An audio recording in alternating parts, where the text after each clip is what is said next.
This country, under this APC regime, came to become the poverty capital of the world. It became the place where the minimum wage became the miserable wage for workers.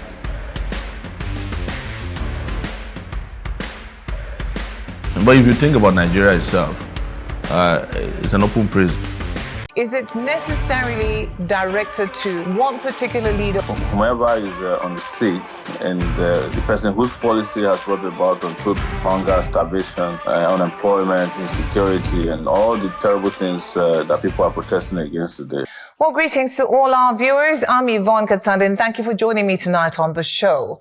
So we continue to take a look at the developments coming up from Nigeria as Nigerians go to the streets in protest to the end bad governance. So tens of thousands of people across Africa's most populous country, Nigeria, are participating in the protest, which of course running under the banner End Bad Governance in Nigeria.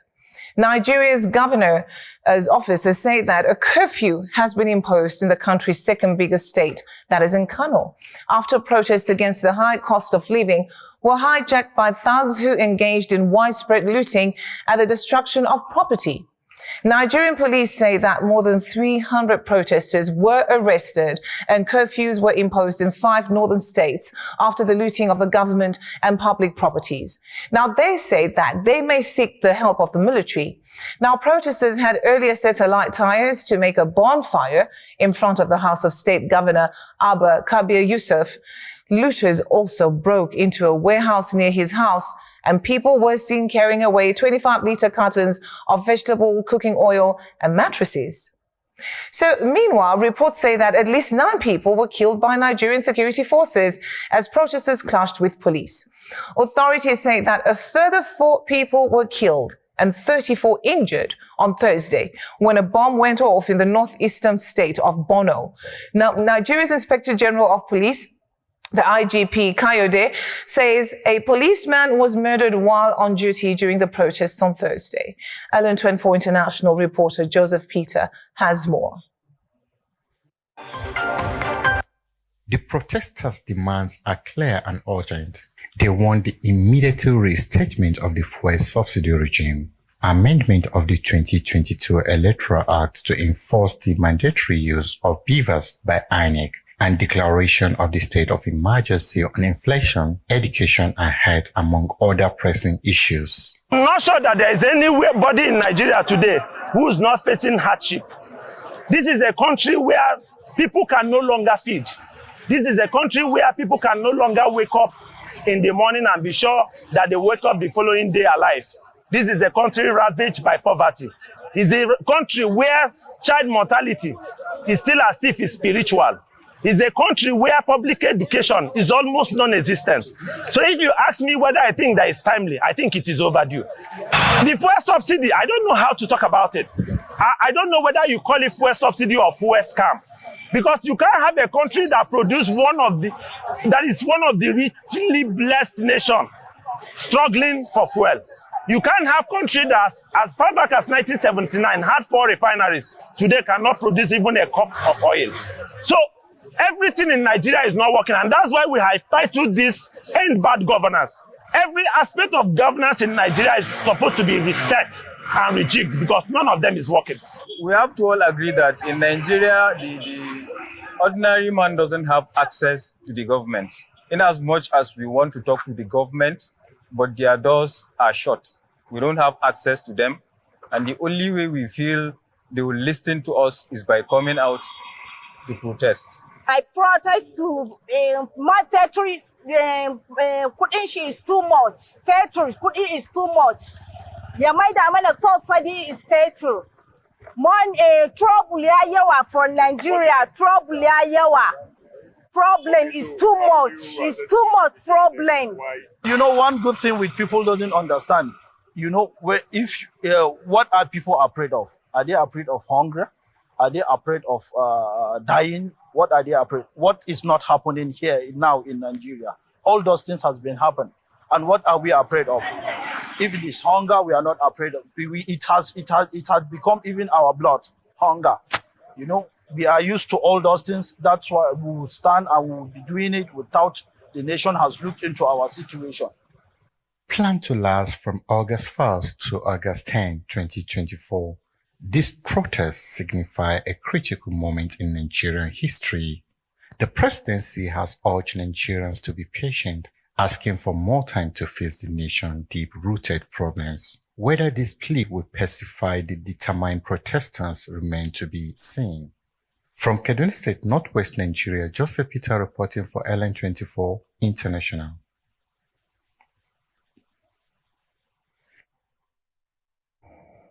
All right, so to help me discuss this further and, just giving us an update of what is happening in Nigeria is a guest joining me today via video call, Omoyele Sowore. Omoyele Sowore is a 2023 presidential candidate of the African Action Congress, that is the AAC, with a radical agenda to pull Nigeria out of the doldrums, so he says, and a publisher of the SaharaReporters.com and convener of the Take It Back movement, spearheading this protest in Nigeria, which means that you're part of the organizing team for this process. So welcome to the program and thank you for joining me.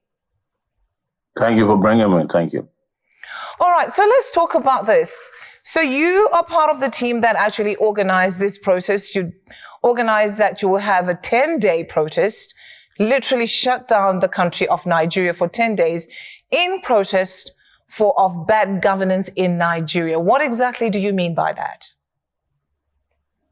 Well, it's important to provide a context here that since 2019, we have been agitating for the end of bad governance. And in 2019, we had a nationwide call for revolution, and it was referred to as revolution now. So ever since then, we've been involved in a lot of direct actions, agitations, and advocacy in Nigeria for Nigerians to clean up the mess that Nigeria has become, both to Nigerians and the continent of Africa. So this year, August 5, was going to mark the 50-year anniversary of Revolution Now. And when we were planning it, several other persons reached out and said, why don't we just take it all at once and, make sure that what we've been agitating for becomes a reality. And so we then presented a 15-point agenda demands to the public. And we decided that first we'll do it for 10 days, and if they don't listen, we'll go beyond that. So that's how we got here. And that started yesterday. And as I can tell you that it was very massive and successful. Okay, so you actually say that you've done this, you're marking a 5th anniversary since you started this movement. Are you a group of people concentrated in Nigeria or in different parts of Nigeria? I believe that you're not in Nigeria, right? Right now, I'm not in Nigeria, but I was detained after 2019 protest that we did, known as Revolution. In fact, I was detained before the D-Day. I was arrested on August the 3rd, 2019. And the Revolution Now action still went ahead on the 5th. And then I was detained for 5 months, and I was restricted to Abuja. And then my passport was seized for 5 years. So they just released my passport last March, and I came back to the U.S. I live in the U.S. originally. I'd lived in the U.S. for 20 years before 2019. So are you in exile, or you are still welcome to come to Nigeria? Can I get clarity on that? Well, it's my country. I don't have any other country. Whether I'm welcome or not, I'll be back. All right. So now, but how effective has this been? The protest that you have planned, you said it's a 5-year anniversary. Is it necessarily directed to one particular leader, or you're talking about Nigeria at large over the years? Well, whomever is on the seat, and the person whose policy has brought about untold hunger, starvation, unemployment, insecurity, and all the terrible things that people are protesting against today. This protest is directed at a person, and that person is President Bola Tinubu, who is the member of the ruling party that has been in power since 2015.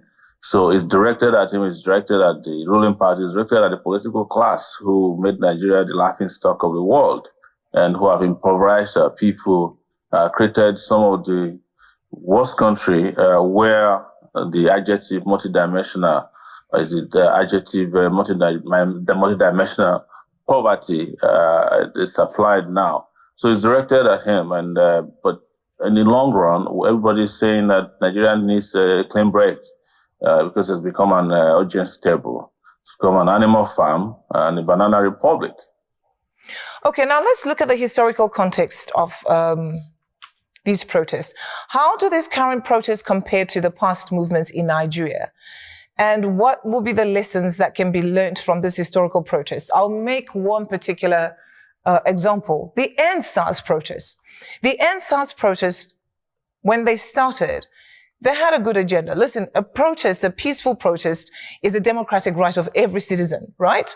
But what we saw with the NSAS certainly had hidden agendas in it. So how different is this 10-day protest that you have organized from the NSAS protest? There was no hidden agenda in NSAS. It was a very direct one-issue protest, and that was to end police brutality. But within and beneath that was the fact that what had bubbled up to the surface now was always there. That police brutality just don't come by itself. It's a package, and that package is bad governance. In fact, it was during NSAS that this whole hashtag and bad governance started. So there was no hidden agenda. It was the government that went after peaceful protesters, killed a lot of people, ruined a lot of people, and just carried on as if nothing was wrong with that period. So it would have been more successful. Of course, you can analyze to say that, well, maybe NSAS would have had a broader, coalitions of groups of persons that worked on it. Maybe it could have reached to other part of the country, which wasn't the case. But it wasn't the fault of the organizers. It was that a certain part of the country or certain persons felt they were not concerned by police brutality. There were people who even openly said that they've never had police brutality issues in their own part of the world. What is different this time around is that everybody in Nigeria, whether you're a Southerner, you're a Northerner, whether you're Christian or Muslim or animist, or whether you're young or old, you're all affected by hunger. You're affected by the insecurity in the country, lack of opportunities.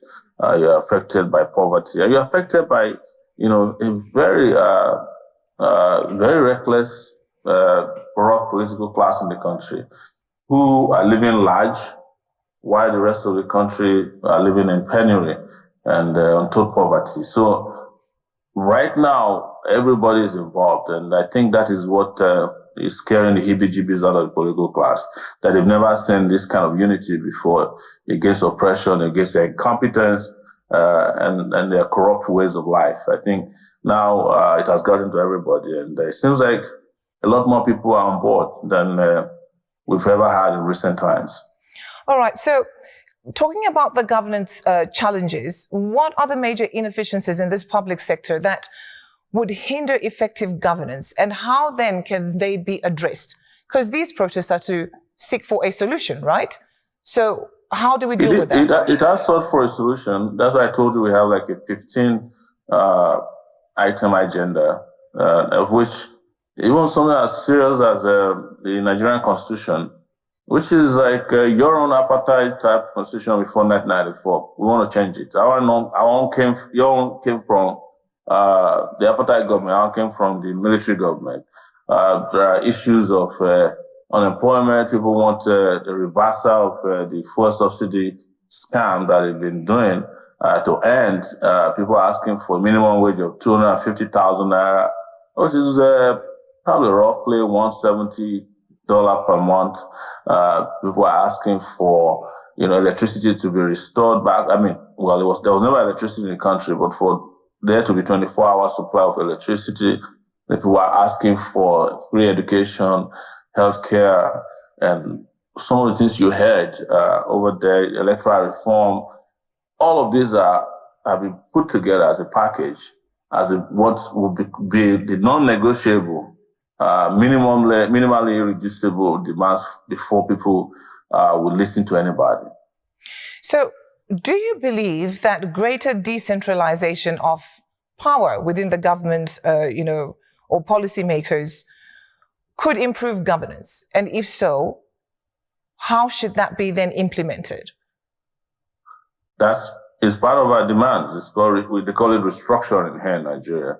But you cannot decentralize power without changing the Nigerian constitution. They've been amending the constitution since 1999.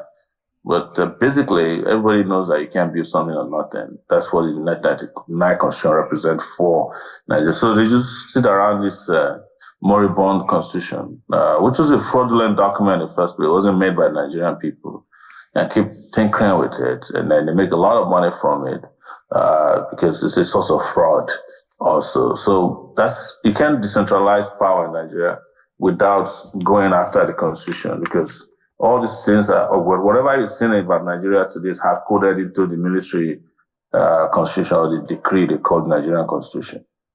But the government has actually asked that the people of Nigeria be patient, that they're working on, some strategic way to improve the livelihoods of people. Would that not be enough, at least to convince people not to go out on the streets for 10 days?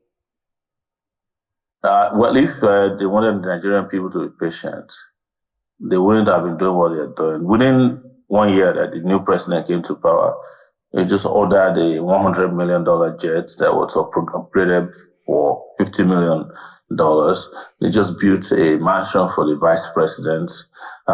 They're stealing money. They go to international conferences with huge delegation. They are living as if there's nothing wrong with Nigeria economically or financially. But Nigerian people are living, they're getting the raw deal. So definitely, trust. The public no longer trust people in government. And if you're talking about patience, people have been waiting patiently for this since 1960. Nothing has come out of being asked to be patient. So Nigerians as a group of citizens have come to realize that the meek will not inherit anything but debasement.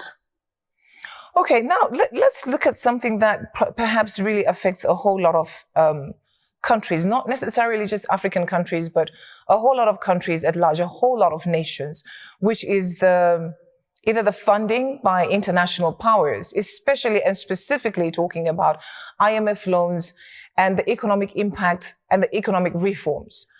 What specific economic reforms should Nigeria consider to improve its economic stability beyond relying on loans or Western funding?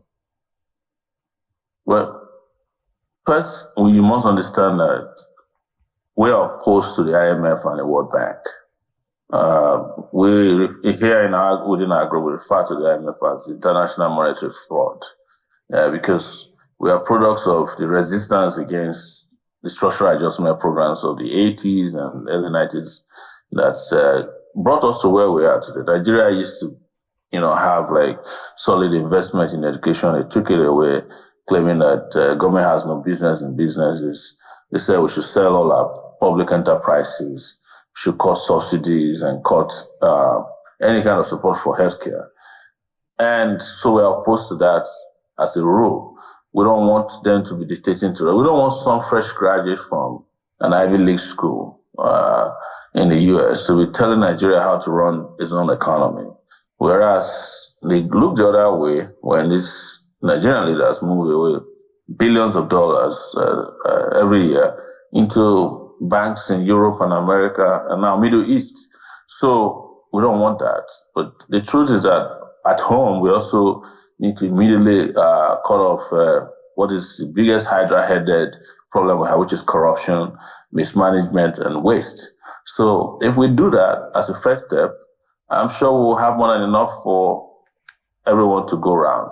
You can have a country where, somebody can't even live on $1 a day. And then you have government officials who are some of the highest paid in the world living in luxury. And people see this. So that is where the anger is coming from. There's this transparent impunity as to how they still loot and just live in luxury while the rest of these 200 million people live at the mercy of less than 10,000 officials. So it is the reason why our movement has been calling for the revolution for a long time. I do understand the issue of corruption is an issue that is spoken about worldwide, but corruption is also everywhere, if I must say. It is everywhere. It is everywhere. Not just necessarily in Nigeria. But because it's everywhere, it doesn't mean that it's acceptable to us. I've lived in the U.S. for many years, and I know that there's corruption everywhere. The Wall Street is the most corrupt street in the world.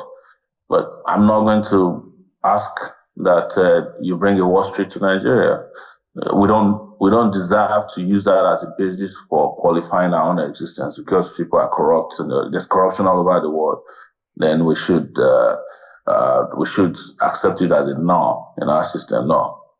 Okay, so the 15-point plan that you then put together as a proposal to resolve the issues of corruption, of hunger, economic instability, was it a consensus of both private and public, sectors coming together to draft these 15 points? Who drafted the 15 points? You said we. Who's we?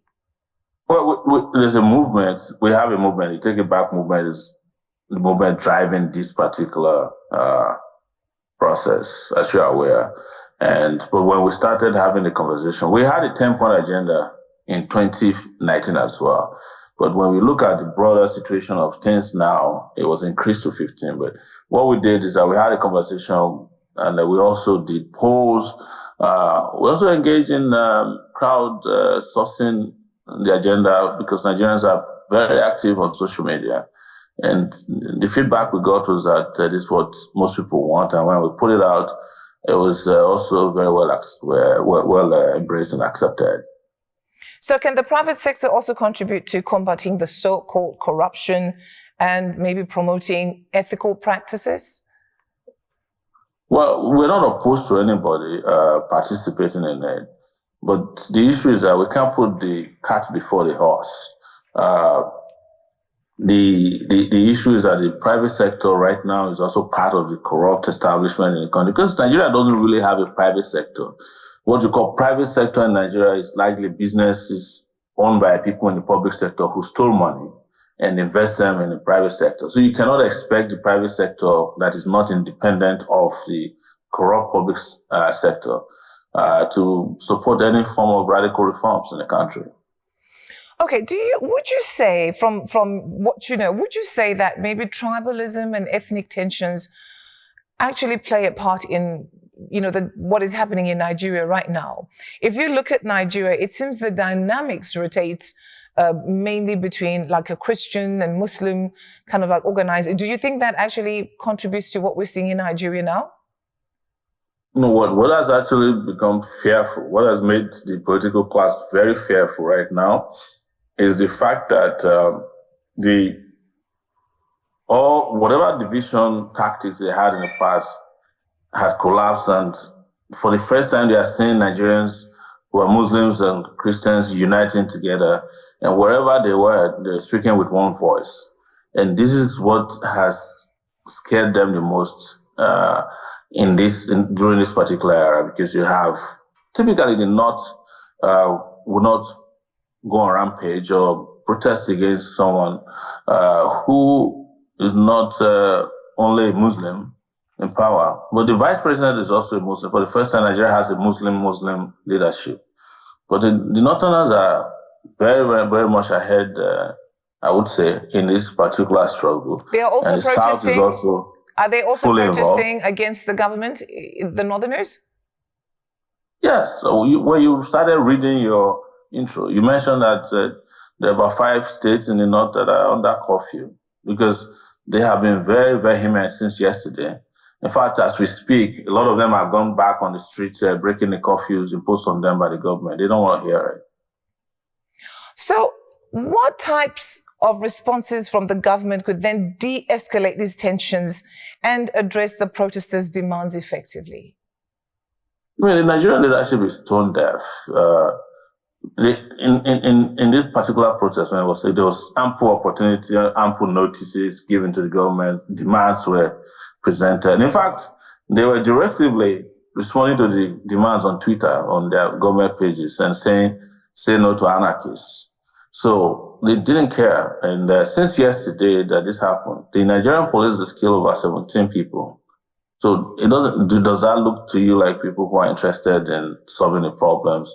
And the army is threatening, Nigerian army is threatening that they might move in at any time. And what they're trying to tell you is that, we're going to engage in massacre of unarmed civilians who are protesting. So this time around, they'll be shocked though, because they're about to come against the will of a people united to end oppression in the country. So let me take you back a bit to the End SARS protests. When people went out on the streets and they protested, and we saw, everybody coming out and speaking out, was that effective? It was. It was very effective. Okay. Like I said, I think some of the reasons why you see people differently organized this. Nigeria, they use computer. The leaders of Nigeria, they use radio where they turn the knob.